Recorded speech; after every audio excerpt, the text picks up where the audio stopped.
Ihagis ang Coke sa sabon at magpapasalamat ka. Kuha ng bar soap, grater at i-grate sa kawali. Dagdag 600 ml Coke, 500 ml tubig. Medium heat, haluin hanggang matunaw. Gawa ng timpla, 150 ml tubig, 1 kutsara asin.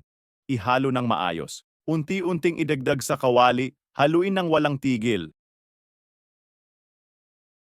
Ilagay sa lalagyan, takpan, palamigin.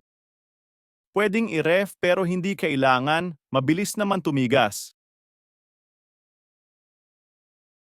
Tingnan mo, may metal cleaner at renewer ka na ngayon sa kamay mo. Kuha lang ng kaunti, kuskusin. Tingnan mo ang kintab, parang bago. Nagiiwan ng ningning, napakaganda.